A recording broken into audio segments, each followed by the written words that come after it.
If you a DJ and you trying to record your DJ set with high quality videos, or you already been doing that, but now you tired of syncing the video and the audio later, then this video is for you. In this video, I am going to show you exactly how you can record your DJ set directly from your DJ controller to a professional camera like I am currently using with just a few cables. No OBS, no extra step, just hit record and then boom, you got your mixes and your videos all together for quick edit later on. Let's get into this video. So I'm gonna break this down super simple. I'm gonna show you exactly how you can record your DJ set on a professional camera like this, or a GoPro like this one, or even directly into your phone once you set it up on a tripod. These are the main things as far as the camera that you need. Now, what we're gonna use is gonna be a mixer like this. We're gonna use this to represent your mixer, your audio output pretty much, like your controller or something like that. It's the same concept. So we're gonna use this with just a few simple cables, like something like this, and I will show you exactly what it does in a minute, but this is it right here. So keep in mind, this is the idea right here. So let's remove the GoPro and the phone. We're gonna focus mainly on a professional camera, like we have in our hand. This is a Sony camera. This is your mixer or your audio output, or quote unquote your controller. And then this is one of the cables we're gonna use. All right. First off, let's talk about the professional camera. Now, like I said, this is a Sony camera. This is what I am currently using. It doesn't have to be a Sony camera. It could be any type of cameras. I just happen to use Sony cameras, so for the sake of the video, I'm going to talk about this one right here. Now, most professional cameras come with a mic input. And it's usually with a different color. There's two of them. They look exactly almost the same. But if you can see, this mic input is red. This one is red. And then this is a headphone input. Don't get it confused.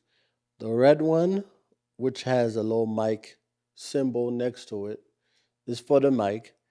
And then the black one is for the headphone. So what does that mean?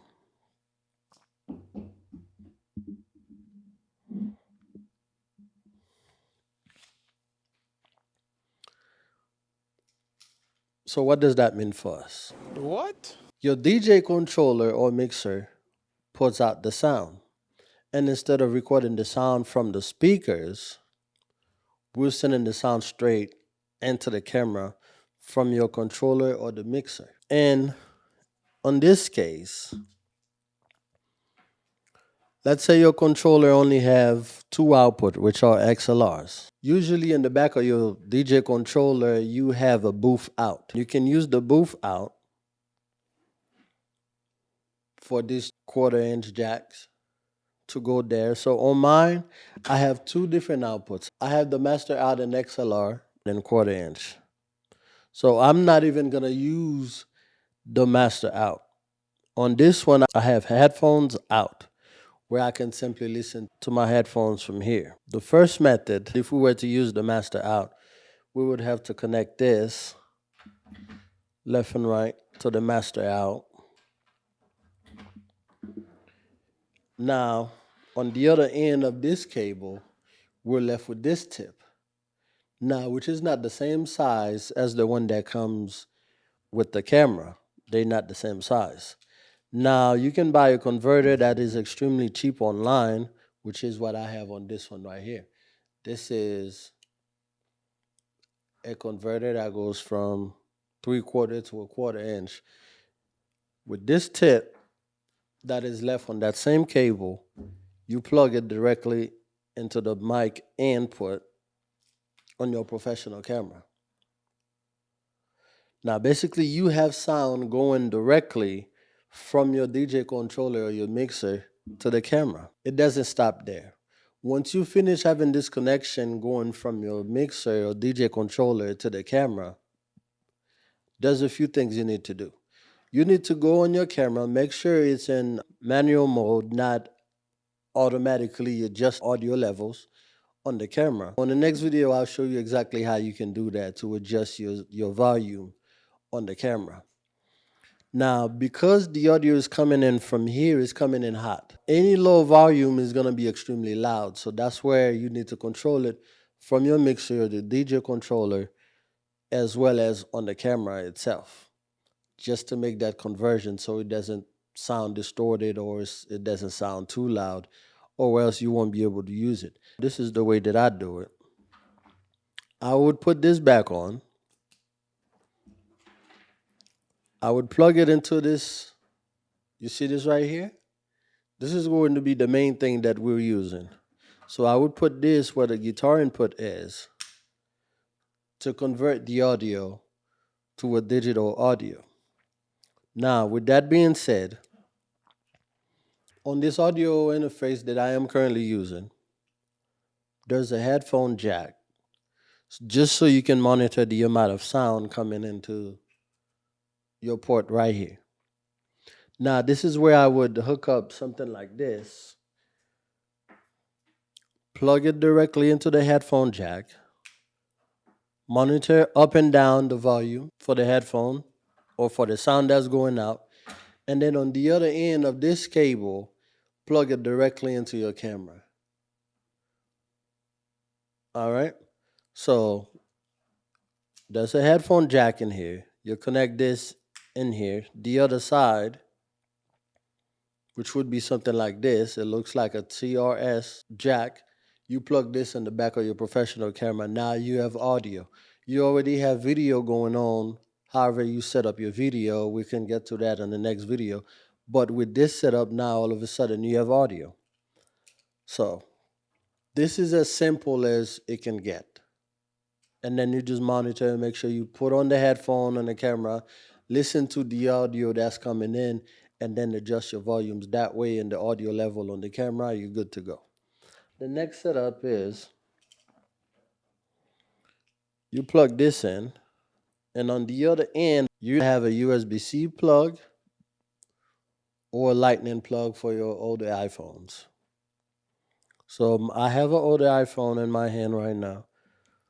This is how it goes. The same system, the same setup that we was just talking about from your DJ controller or your mixer, where the audio is coming out from, is going into this, and then you just plug this in the back of your phone. Now you're good to go. You can go live. You can record whatever you want. You can put this on a tripod, and then you record your DJ set that way. You can turn it around however you want. Whatever you recording is going to take the audio that's coming from your mixer, your DJ controller directly into the phone. Again, guys, super simple. We all have one. It don't have to be an iPhone. It can be an Android. It can be an iPad. It can be a tablet. Whatever that you're using, it would have at least one of those. At least in 2026, I would think. The next thing, I told you it was going to be 3 of them, right? So the third one is an action camera. I happen to be using the GoPro 10 Black, but it don't have to be exactly this one. As long as it's an action camera, I'm sure it's the same connection. For mine, on the GoPro, there's a USB-C port right here. There's another device that they sell. You can plug it under the GoPro, and then you can have it plugged in this way. Or you can have the USB-C going into this directly. Only problem is the little door is going to stick out. But you still can record your video that way, exactly how we did on the phone. Put this on the tripod, and then now you recording your crowd, you recording your set, your mixes, just like that. Easy peasy. And basically we just technically recorded a full set just using one of these methods. And it's not a lot of money. It doesn't cost a lot of money. Maybe buying this cable, and you don't have to buy exactly this one. There's a few other ones that they sell out there on Amazon or Walmart or wherever you get your products from. But it don't have to be a device like this. It could be an iRig. It could be anything that's gonna convert the audio coming from your mixer, your DJ controller to a different plug, like a USB-C or a Lightning port or micro USB or something, whatever that you use right now. I'm sure they have it or they have a conversion for it. With all that being said, here comes a few tips for you to keep in mind just so you can have good audio, like I said. The first tip is make sure that you're not redlining on your mixer or DJ controller. What does that mean? When you're playing your music, you're not hitting the red all the time. Your music is already hot. It's going to come out hot. By the time you plug it into your device, it's going to be way too loud. So make sure you control it. You stay in the greens, yellow every now and then if you ever need to. That's basic tip DJ 101. All right. So make sure you're not redlining. Tip number 2. Make sure you go into your camera, you adjust your audio input level. Meaning, don't put it too high, put it at a number that is comfortable enough where you're still getting enough sound. If you have a separate volume button where you can mess with it, now you can adjust your volume to know how much audio you pushing out versus how much audio is the camera is taking in so it doesn't sound distorted. The third tip is always test it before you go out and play. Don't just listen to this video or other videos and then just get your cables. You never tried it at home. No, try it at home, test it out, and then take it out to a different location while you're doing your gig. Test it out, record, do a test recording before you go out and start recording. The audio might be messed up. You might only have visuals at that point if you never test it out. So you have to test it to see what works. How does it work and what doesn't work so you know what to do when you have the chance to do the next gig. Now, why should anybody do this type of setup? This type of setup is good because, trust me, by the time for you to do the edit and for you to sync the audio, that's taking a lot of time to make sure that the words and the movements matches what's being played or what's being said. But when you have the audio going directly from your mixer, controller to the camera, there's no more syncing, there's no OBS, there's none of that stuff. You skip all this process, you going directly into almost ready to be posted online, to be honest. You can right now just do that quick, simple thing that I just said with your phone or with an iPad or even with a camera, and then go straight to social media and then post right there. You're gonna have clean, crispy video, crispy audio, and everybody's gonna love it. Social media is gonna love it. It's gonna be so clean that people are gonna think it's AI. Trust me. All right. So if this helped you out in any kind of way, make sure to subscribe, hit the like button, leave a comment, especially if you are using something like this or if you are using a professional camera. One, let me know what type of cameras you are using in the comment below. And two, let me know how are you doing your connections? What other devices are you using to connect to your cameras? I would really love to know what other people are doing. This is my way, this is what I do, and I would really love to know what other people do. Also, stay tuned for the next video because on the next video, I will break down how your settings on the camera should be. I will get inside of the camera. I'll show you what you should do, what you shouldn't do, especially when you're ready to record your DJ set. And with that being said, I'll see you on the next one. Peace.